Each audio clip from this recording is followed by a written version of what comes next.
ADGP MR Ajith കുമാറിനെ വീട്ടിലിരുത്തി കഴിഞ്ഞു UDF സർക്കാർ. നവകേരള യാത്രയ്ക്കിടെ യൂത്ത് കോൺഗ്രസ് നേതാക്കളെ തല്ലിച്ചതച്ച ഉദ്യോഗസ്ഥരെ സംരക്ഷിച്ച് പിടിച്ചതിനും കേസ് അട്ടിമറിച്ചതിനുമുള്ള സമ്മാനമാണ് സസ്പെൻഷൻ. അടുത്ത ടാർഗറ്റിനെ ലക്ഷ്യം വെച്ചിരിക്കുകയാണ് സർക്കാർ. മറ്റാരുമല്ല, ഇൻഡിഗോ വിമാനത്തിനുള്ളിൽ പിണറായി വിജയനെ കരിങ്കൊടി കാണിച്ച് യൂത്ത് കോൺഗ്രസ് നേതാക്കളെ മർദ്ദിച്ച EP ജയരാജനാണ് കുരുക്ക് മുറുകുന്നത്. LDF സർക്കാർ ഭരിച്ചപ്പോൾ ഈ കേസിന്റെ പുറത്ത് യൂത്ത് കോൺഗ്രസുകാരെ പറ്റാവുന്നതുപോലെ ഉപദ്രവിച്ചതാണ്. എന്നാൽ ഇന്ന് പന്ത് കോൺഗ്രസിന്റെ കാലിലാണ്. കേസിൽ പുതിയ ചുവടുവയ്പ് നടത്തിയിരിക്കുകയാണ് സർക്കാർ. യൂത്ത് കോൺഗ്രസ് പ്രവർത്തകരെ EP ജയരാജൻ മർദ്ദിച്ചെന്ന പരാതിയിൽ പ്രത്യേക അന്വേഷണ സംഘത്തെ നിയോഗിച്ച് ഉത്തരവിറങ്ങിക്കഴിഞ്ഞു. DYSP PV രമേഷ് കുമാറിന്റെ നേതൃത്വത്തിൽ 10 അംഗമാണ് അന്വേഷണം നടത്താൻ പോകുന്നത്.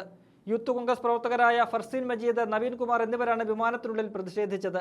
ഈ പ്രതിഷേധത്തിനിടെ പിണറായി വിജയനൊപ്പം ഉണ്ടായിരുന്ന ജയരാജൻ തങ്ങളെ മർദ്ദിച്ചു എന്നാണ് യൂത്ത് കോൺഗ്രസ് പ്രവർത്തകരുടെ പരാതി. തെളിവായി ഈ നേതാക്കന്മാരെ EP പിടിച്ചു തള്ളുന്നതിന്റെ ദൃശ്യങ്ങളും ഹാജരാക്കിയിട്ടുണ്ട്. 2022 ജൂൺ 13-നായിരുന്നു കേസിനാസ്പദമായ സംഭവം. കണ്ണൂരിൽ നിന്ന് തിരുവനന്തപുരത്തേക്ക് ഇൻഡിഗോ വിമാനത്തിൽ വന്ന അന്നത്തെ മുഖ്യമന്ത്രി പിണറായി വിജയനെതിരെ യൂത്ത് കോൺഗ്രസ് പ്രതിഷേധിച്ചിരുന്നു. മുദ്രാവാക്യം വിളിച്ച് മുന്നോട്ട് നീങ്ങിയ യൂത്ത് കോൺഗ്രസ് പ്രവർത്തകരെ EP ജയരാജൻ തള്ളിയിടുകയായിരുന്നു. സംഭവത്തിൽ അന്വേഷണം നടന്നെങ്കിലും മർദ്ദന പരാതിയിൽ തെളിവില്ലെന്ന് ചൂണ്ടിക്കാട്ടി കേസ് അവസാനിപ്പിക്കാൻ വലിയതുറ പോലീസ് കോടതിയിൽ റിപ്പോർട്ട് നൽകി.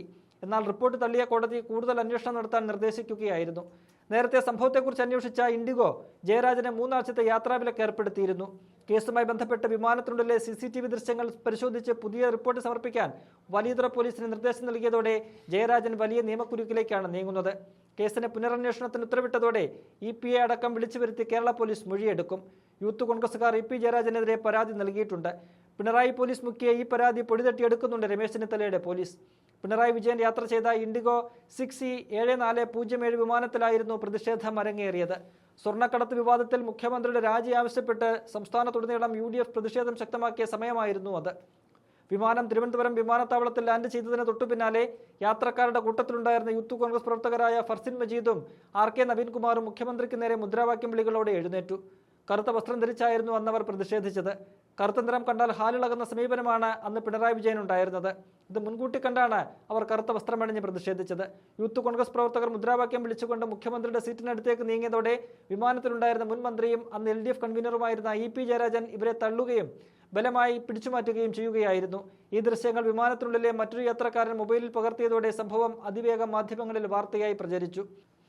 പ്രതിഷേധക്കാർ മുഖ്യമന്ത്രിയെ വധിക്കാൻ ശ്രമിക്കുകയായിരുന്നുവെന്ന് CPM ആരോപിച്ചപ്പോൾ സമാധാനപരമായി പ്രതിഷേധിച്ച പ്രവർത്തകരെ EP ജയരാജനും മുഖ്യമന്ത്രിയുടെ ഗൺമാനും ചേർന്ന് ക്രൂരമായി മർദ്ദിക്കുകയാണുണ്ടായതെന്ന് കോൺഗ്രസ് പ്രത്യാരോപണം ഉന്നയിച്ചു. നിയമ നടപടികളും യാത്രാവിലക്കും സംഭവത്തെ തുടർന്ന് വലിയ നിയമ നടപടികളുമാണ് ഇരുപക്ഷത്തിനുമെതിരെ ഉണ്ടായത്. ഇതിനു പിന്നാലെ പ്രതിഷേധിച്ച് യൂത്ത് കോൺഗ്രസ് പ്രവർത്തകർക്കെതിരെ വലിയതുറ പോലീസ് വധശ്രമം, ഗൂഢാലോചന ഉൾപ്പെടെയുള്ള ഗുരുതരമായ വകുപ്പുകൾ ചുമത്തി കേസെടുത്തു. ഈ ഗൂഢാലോചനയിൽ പങ്കുണ്ടെന്നാരോപിച്ച് മുൻ MLA ശബരിനാഥനെയും പോലീസ് പിന്നീട് അറസ്റ്റ് ചെയ്യുകയും കോടതി ജാമ്യം അനുവദിക്കുകയും ചെയ്യുകയായിരുന്നു.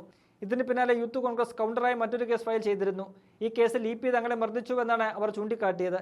എന്നാൽ അന്ന് നാട് ഭരിക്കുന്ന പിണറായി വിജയന്റെ പോലീസ് CPM നേതാവായ EPക്ക് നേരെ ചെറുവിരൽ അനക്കിയില്ല. EP നല്ല കുട്ടിയായി വിമാനത്തിൽ ഇരിക്കുകയായിരുന്നുവെന്നാണ് പോലീസ് റിപ്പോർട്ടിൽ എഴുതിയത്. ഈ റിപ്പോർട്ടാണ് കോടതി വലിച്ചെറിഞ്ഞത്.